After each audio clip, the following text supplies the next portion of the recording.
ನಮಸ್ಕಾರ ವೀಕ್ಷಕರೇ, ಶಿವಶಕ್ತಿ ಜ್ಞಾನ ಮತ್ತು ಶಕ್ತಿಯ ದರ್ಶನ ವಿಶೇಷ ಕಾರ್ಯಕ್ರಮಕ್ಕೆ ತಮ್ಮೆಲ್ಲರಿಗೂ ಸ್ವಾಗತ ಹೇಳ್ತಾ ಇರೋದು ನಾನು ಅನುಷಾ. ಇನ್ನು ಇವತ್ತಿನ ಕಾರ್ಯಕ್ರಮದಲ್ಲಿ ಈಶಾನ್ಯ ಕಾಳಿ ಉಪಾಸಕರಾಗಿರುವಂತಹ ಶ್ರೀಯುತ ಪ್ರವೀಣ್ ದೀಕ್ಷಿತ್ ಗುರುಜಿಯವರು ನಮ್ಮ ಜೊತೆಲಿದ್ದಾರೆ. ಬನ್ನಿ ಗುರುಗಳನ್ನ ಕಾರ್ಯಕ್ರಮಕ್ಕೆ ಸ್ವಾಗತಿಸೋಣ.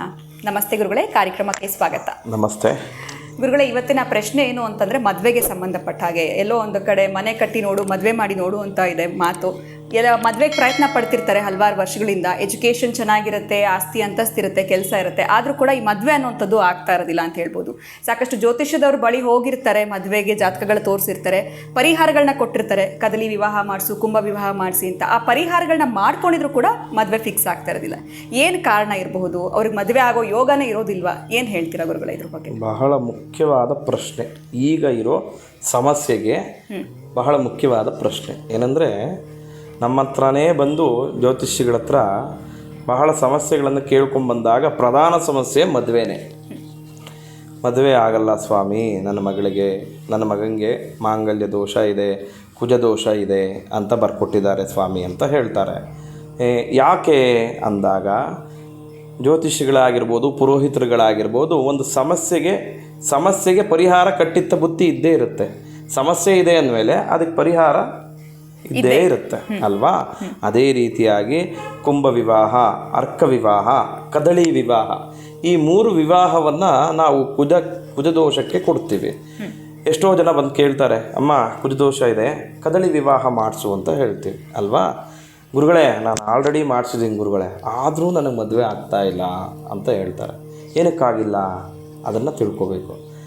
ಕದಳಿ ವಿವಾಹ ಬರ್ಕೊಟ್ಟಿದ್ದು ತೀರ್ಥಕ್ಷೇತ್ರ ದರ್ಶನಕ್ಕೆ ಹೋಗಿ ತೀರ್ಥಕ್ಷೇತ್ರದಲ್ಲೇ ನಾನು ಕದಳಿ ದೋಷ ನಿವಾರಣೆ ಮಾಡಿಕೊಂಡಿದ್ರೂ ಕೂಡ ಮದುವೆ ಆಗಿಲ್ಲ ಅಂದಾಗ ಹೇಗೆ ಮಾಡಿದೆ ಅನ್ನೋದು ತಿಳ್ಕೊಬೇಕು ಫಸ್ಟು. ಇವಾಗ ಪುರೋಹಿತರು ಹೇಳಿರ್ತಾರೆ, ಕ್ಷೇತ್ರಕ್ಕೆ ಹೋಗ್ತೀರಾ, ಇವಾಗ ನಮ್ಮ ಒಂದು ಬೆಂಗಳೂರು ಸರೌಂಡಿಂಗ್ ಅಂತ ಅಂದಾಗ ಶ್ರೀರಂಗಪಟ್ಟಣಕ್ಕೆ ಹೋಗ್ಬಿಡ್ತೀವಿ ಫಸ್ಟ್, ಹತ್ತಿರದಲ್ಲೇ ಇದೆ ಅಂತ, ಆಯಿತಾ? ಇಲ್ಲ ಅಂದರೆ ಮೂಲವಾಗಿ ಹೋಗಬೇಕು ಅಂತ ಭವಾನಿಗೆ ಹೋಗ್ತೀವಿ ನಾವೆಲ್ಲ. ಭವಾನಿ ತುಂಬ ದೂರ ಗುರುಗಳೇ ಅಂತ ಅಂದಾಗ ಶ್ರೀರಂಗಪಟ್ಟಣಕ್ಕೆ ಹೋದಾಗ ಯಾವ ರೀತಿ ಕದಳಿ ವಿವಾಹ ಮಾಡಿದೆ ನೀನು ಅನ್ನೋದನ್ನು ತಿಳ್ಕೊಬೇಕಂತೆ.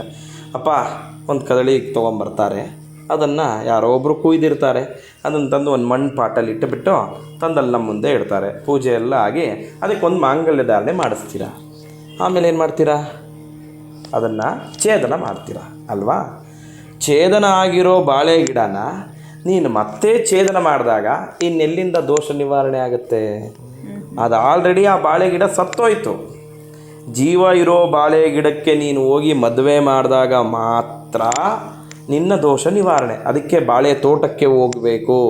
ಹೋಮ ಹವನಗಳಾದ ಮೇಲೆ ಬಾಳೆ ತೋಟಕ್ಕೆ ಹೋಗಿ ಅಲ್ಲಿ ಪೂಜೆಯನ್ನು ಮಾಡಿ. ಅಂದರೆ ಕದಳಿ ವಿವಾಹ ಅಂದರೆ ಏನು? ಹೆಣ್ಣೊಂದಿಡಲ್ಲ ಅಷ್ಟೇ, ಎಲ್ಲ ಮದುವೆ ಶಾಸ್ತ್ರಗಳು ನಡಿಬೇಕು ಅಂತ ಇರುತ್ತೆ. ಅಷ್ಟೆಲ್ಲ ಶಾಸ್ತ್ರಗಳು ಮಾಡೋಕ್ಕಾಗಲ್ಲ ಅಂದಾಗ ಕೆಲವೊಂದು ಶಾಸ್ತ್ರ ಮಾಡಬೇಕು.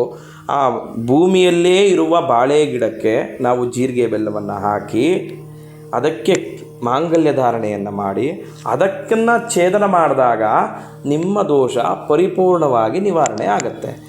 ಸತ್ತೋಗಿರೋ ಗಿಡ ಅಂತಂದು ನೀವು ಮತ್ತೆ ಇಟ್ಟು ಮತ್ತೆ ಅದಕ್ಕೆ ಮಾಂಗಲ್ಯ ಧಾರಣೆ ಮಾಡಿ ಮತ್ತೆ ಛೇದನ ಮಾಡಿದಾಗ ಇನ್ನೆಲ್ಲಿಂದ ಪರಿಹಾರ ಸಾಧ್ಯ? ಅದಕ್ಕೆ ನಾವು ಯಾವುದೇ ಆರಾಧನೆಯನ್ನು ಮಾಡಬೇಕಾದ್ರೆ, ಯಾವುದೇ ಪೂಜಾ, ಎಸ್ಪೆಷಲಿ ದೋಷ ನಿವಾರಣೆ ಮಾಡಬೇಕು ಅಂದಾಗ ಆ ಪೂಜೆಯ ಒಂದು ವಿವರವನ್ನು ತಿಳ್ಕೋಬೇಕು. ಯಾವ ರೀತಿ ಮಾಡಿದ್ರೆ ಈ ದೋಷ ನಿವಾರಣೆ ಆಗುತ್ತೆ, ಸರಿಯಾದ ಕ್ರಮದಲ್ಲಿ ಮಾಡಬೇಕು ಅಂತ. ಕ್ರಮ ಗೊತ್ತಿಲ್ಲದಲೇ ಮಾಡಿದಾಗ ದೋಷ ನಿವಾರಣೆ ಎಲ್ಲಿಂದ ಸಾಧ್ಯ? ಅದಕ್ಕೋಸ್ಕರವಾಗಿ ಅರ್ಕವನ್ನು ಛೇದನ ಮಾಡೋಕ್ಕೆ ಸಾಧ್ಯವಾ? ಅರ್ಕ ಅಂದರೆ ಗಣಪತಿಯ ಸನ್ನಿಧಾನ ಅಂತ ಹೇಳ್ತೀವಿ. ಅದರಲ್ಲಿ ನಾವು ಹೆಂಗೆ ಆ ಅರ್ಕ ವಿವಾಹ ಮಾಡಿ ಅದನ್ನು ಛೇದನ ಮಾಡೋಕ್ಕೆ ಸಾಧ್ಯವಿಲ್ಲ. ಕದಳಿ, ಈ ರೀತಿ ಪ್ರಸಂಗಗಳು ಬಂದಾಗ ಈ ನಮ್ಮ ಲೌಕಿಕ ಪ್ರಪಂಚದಲ್ಲಿ ಎಲ್ಲವನ್ನು ಮಾಡೋಕ್ಕಾಗಲ್ಲ ಗುರುಗಳೇ, ನಮ್ಮ ಕೈಲಾಗಿದ್ದನ್ನು ನಾವು ಮಾಡ್ಬೋದು ಅಂತ ಹೇಳಿ ತಂದು ಇಟ್ಟು ಪೂಜೆಯನ್ನು ಮಾಡಿ ಛೇದನವನ್ನು ಮಾಡಿಬಿಡ್ತೀವಿ. ಅದು ಕೂಡ ಸಾಧ್ಯವಿಲ್ಲ ಅಂದಾಗ ಕುಂಭ ವಿವಾಹ, ಬಹಳ ಮುಖ್ಯವಾಗಿ ಕುಂಭ ವಿವಾಹವನ್ನು ಮಾಡಿಸ್ತೀವಿ. ಕುಂಭದಲ್ಲಿ ಆರಾಧನೆಯನ್ನು ಮಾಡಿಸ್ತೀವಿ. ಪೂಜೆ ಪುನಸ್ಕಾರ ಅಂದಿದ ತಕ್ಷಣ ಪುರೋಹಿತರುಗಳು, ಜ್ಯೋತಿಷಿಗಳು 108 ಕಲಶಗಳನ್ನು ಜೋಡಿಸ್ಬಿಡ್ತೀವಿ ನಾವು. ಏನಕ್ಕೆ ಅಷ್ಟೆಲ್ಲ ಕಲಶಗಳನ್ನು ಜೋಡಿಸ್ಬೇಕು ಅಂದಾಗ, ಒಂದು ಗಣಹೋಮ ಮಾಡಬೇಕು ಅಂದರೆ 119 ಕಲಶವನ್ನು ಇಡಬೇಕು ಈ ಮಾಸ, ಈ ಸಂವತ್ಸರಕ್ಕೆ.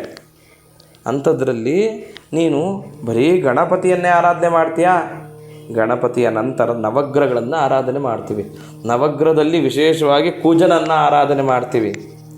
ಮತ್ತು ಇವರಿಬ್ಬರನ್ನ ಆರಾಧನೆ ಮಾಡಿದ್ಮೇಲೆ ಕುಲದೇವರನ್ನ ಕರಿತೀವಿ ನಾವು. ಕುಲದೇವರ ಆಶೀರ್ವಾದ ಇಲ್ಲದೆ, ಕುಲದೇವರ ಪ್ರಾರ್ಥನೆ ಇಲ್ಲದೆ ನೀವು ಯಾವ ದೇವತೆಗಳನ್ನು ಆರಾಧನೆ ಮಾಡಿದ್ರೂ ಅದು ಶೂನ್ಯಕ್ಕೆ ಸಮಾನ. ಇವ್ರನ್ನೆಲ್ಲ ಆರಾಧನೆ ಮಾಡಬೇಕು ಅಂದರೆ ನಾನು ಎಷ್ಟು ಕಲಶಗಳನ್ನು ಇಡಬೇಕು? ಅಷ್ಟೆಲ್ಲ ಸಾಧ್ಯವಾ? ಅದಕ್ಕೆ ಮಂತ್ರದಲ್ಲಿ ಹೇಳ್ತೀವಿ ಯಥಾಶಕ್ತಿ.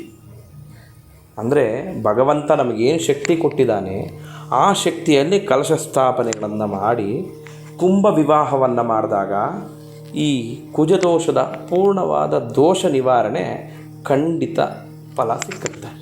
ಕದಳಿ ವಿವಾಹ ಮಾಡಿಸಿ ಅಂದಿದ ತಕ್ಷಣ ನೀವು ತೋಟಕ್ಕೆ ಹೋಗಿ ಮಾಡಿಸಿದಾಗ ಮಾತ್ರ ಅದರ ಒಂದು ಫಲ. ಹಾಗಾಗಿ ಎಲ್ಲರಿಗೂ ನಾನು ತಿಳಿಸೋದು ಕುಂಭ ವಿವಾಹಕ್ಕೆ ಬಹಳ ಪ್ರಾಮುಖ್ಯತೆ ಕೊಡಿ ಅಂತ.